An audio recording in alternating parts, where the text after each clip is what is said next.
মই যেতিয়া মোৰ ঘৰলৈ কোনোবা আলহী আহে বা মোৰ বন্ধুবৰ্গ আহে, মই তেতিয়া মোৰ ছোৱালীজনীক মাতি পেলাই কওঁ যে মা এটা ৰাইমছ গোৱাচোন। তাই ৰাইমছ এটা গাই দিয়ে, baa black sheep have you any wool বা টিংকল টিংকল লিটিল ষ্টাৰ গাই দিয়ে। মোৰ একদম বুকুখন ফুলি যায় যে মোৰ ছোৱালীজনীয়ে ইংৰাজীত ৰাইমছ গাব পাৰিছে। এইবোৰ শিকাওক, এইবোৰ সংস্কৃতি, এইবোৰ লাগিব।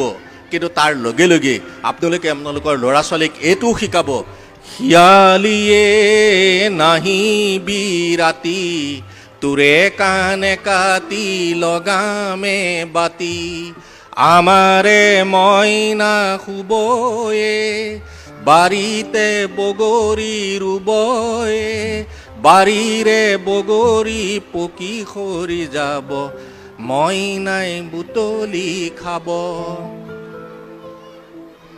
এইটোৰ পৰা লুইতৰে পানী যাবি অ বৈ, লুইতৰে পানী যাবি অ বৈ, সন্ধিয়া লুইতৰ পানী সোণোৱালি, চহৰে নগৰে যাবি অ বৈ।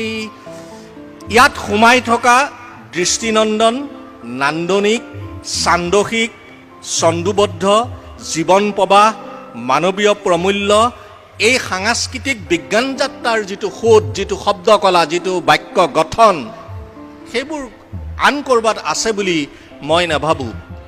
আমি যি ইংৰাজী ভাষা শিক্ষা গ্ৰহণ কৰোঁ, সেই ইংৰাজী ভাষাৰ সংখ্যা এজন টুডে, আজিৰ তাৰিখত সমগ্ৰ পৃথিৱীত মাত্ৰ 2600টা শব্দহে ইংৰাজী শব্দ আছে।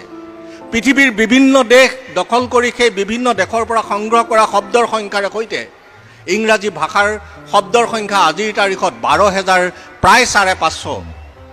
ইয়াৰ বিপৰীতে অসমীয়া ভাষাৰ নতুনকৈ প্ৰকাশ হ'বলগীয়া আৰু অসম প্ৰকাশন পৰিষদে প্ৰকাশ কৰিবলগীয়া বহল অসমীয়া অভিধানত সন্নিৱিষ্ট হৈছে অসমীয়া ভাষাৰ শব্দৰ সংখ্যা 1,25,000।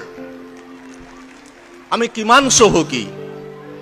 যেতিয়া নাছাই টকিং কম্পিউটাৰ বনাবৰ কাৰণে সিদ্ধান্ত গ্ৰহণ কৰিলে, তেতিয়া এটা ভাষাৰ প্ৰয়োজন হ'ল। আৰু এই ভাষাটো কি হ'ব? সকলোৱে ইংৰাজী ভাষাক প্ৰাধান্য দিলে। কিন্তু ইংৰাজীত আই ন' হিম, টকিং কম্পিউটাৰ বিবেক নাই, টকিং কম্পিউটাৰৰ মগজ নাই। মানুহে যি কয় টকিং কম্পিউটাৰে তাকে লিখে। গতিকে আই ন' হিম বুলি কওঁতে KNOW, কেটো নাইকিয়া হৈ গ'ল, সিফালে ডব্লিউটো নাইকিয়া হৈ গ'ল, অৰ্থাৎ NO হ'ল, অৰ্থাৎ গোটেই বাক্যটোৱে বিকলাংগ হৈ পৰিল। গতিকে এনে অৱস্থাত বিশ্বত এটা নতুন আধুনিক বিজ্ঞান ভাষা সন্ধান চলিল, আৰু সেই বিজ্ঞান ভাষাটোৱে হৈছিলে সংস্কৃত ভাষা। এই